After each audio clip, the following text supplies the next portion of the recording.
Well, joining us tonight is Congressman Devin Nunes, ranking member of the House Intelligence Committee, member of the House Ways and Means Committee, and hero of the Spygate tragedy and scandal. Congressman, it is always good to see you. We're starting to get a sense that there are a lot of Obama holdovers in the Trump administration, and many of them facilitated the creation of this scandal and the frustration of this president, his policies and administration agenda at almost every turn. How big a part do you believe they have played in this scandal?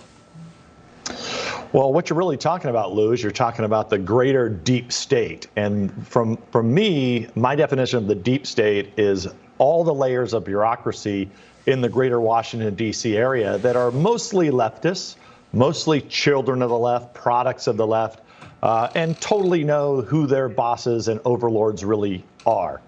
And that exists all throughout every agency. It's not just the intelligence agencies. It's at the Department of Defense. It's at the Department of Agriculture.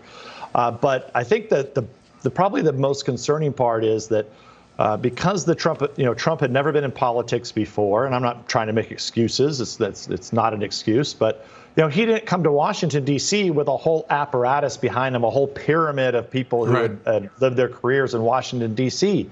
So when he arrived, I think the president thought saw the good in people and thought, well, if we have a National Security Council with 400, 500 people, these must all be patriots. These must be people on the front lines that are warriors. They're in the military.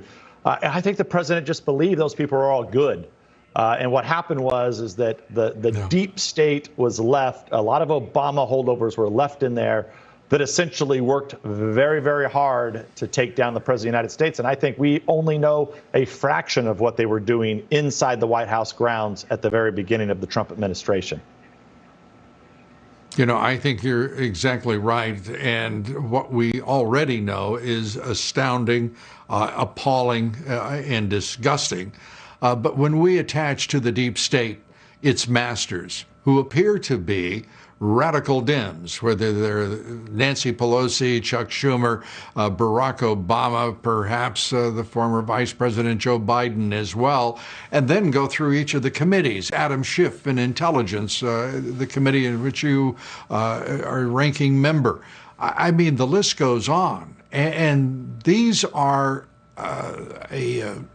loyal opposition, members of a loyal opposition party, the likes of which we've never seen, hell-bent on subverting a president, overthrowing a president.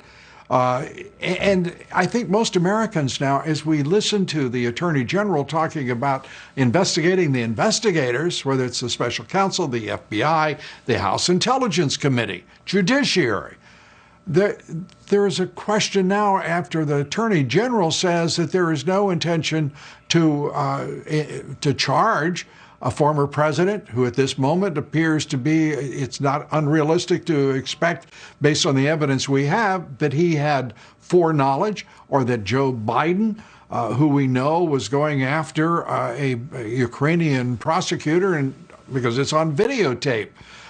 We have a huge case filled with unknowns, uncertainty, and a Justice Department now led by an Attorney General who's ruling out prosecuting the people who might be the very head of what has turned out to be a criminal organization and relationship between the radical Dems and the deep state. Well, let me say this. So I think we have to be very careful. I know how frustrating it is because Obama and Biden surely knew about this. OK, they knew about it. They were well briefed on it. But let's look at the evidence. We have to go off of evidence and then what we can actually bring charges on. And we've covered what my criminal referrals have been. Many of your people, folks know about it, so we won't go back into that.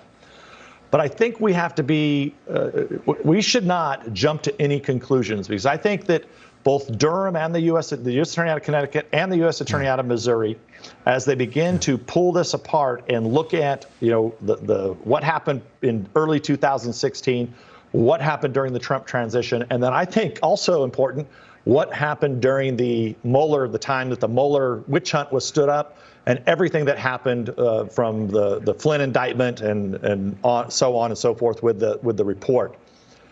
All those things have to be looked at. And what we don't need right now is any politicization, so to speak, of this. And I don't want the Attorney General, just like I've done. You've never heard me come out and say, well, I made criminal referrals on this person, this person, this person, this person. You've never heard me do that. You've never heard me say that. And that's because every American should be treated fairly. We made our criminal referrals. We did our whole investigation. I suspect that now the U.S. Attorney out of Connecticut is looking at those among other criminal referrals that have been made by the U.S. Senate.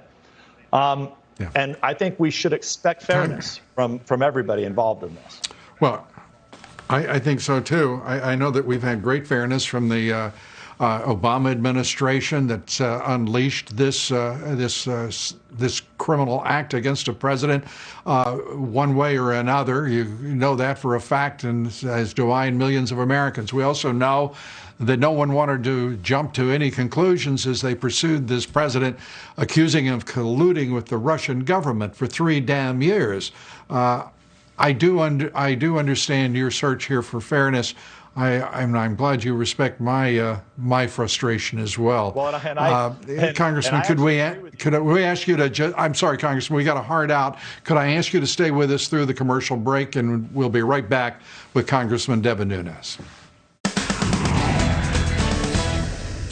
We're back with Congressman Devin Nunes, and Congressman, I want to get to the point that we began on, and that is the statements of the Attorney General. At a time when we were watching General Flynn, he has now been shown to be a man who was trampled by the Department of Justice and the FBI, and with the full knowledge of the Oval Office.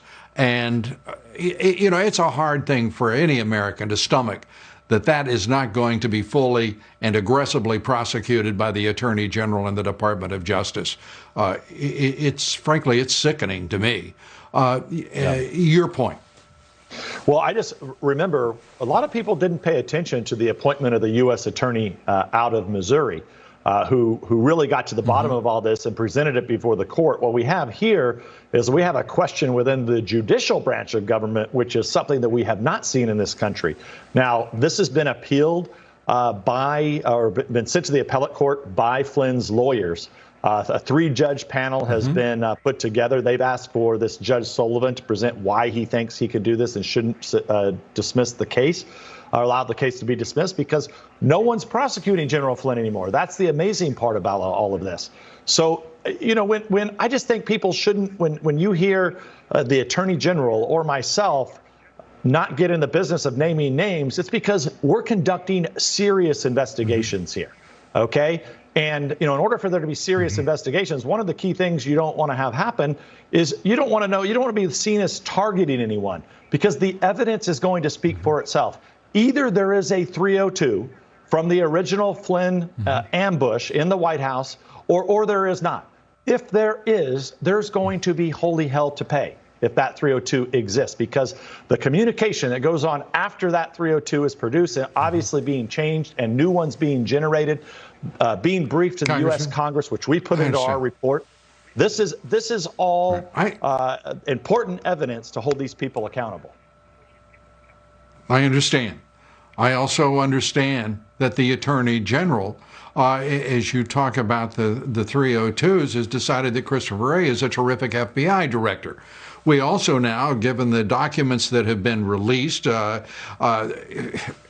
we know that Christopher Wray has been stonewalling everyone and refusing to bring forward evidence and honor the public's right to know. This is not a man who has spent a lot of his time as director of the FBI trying to reform a corrupt organization.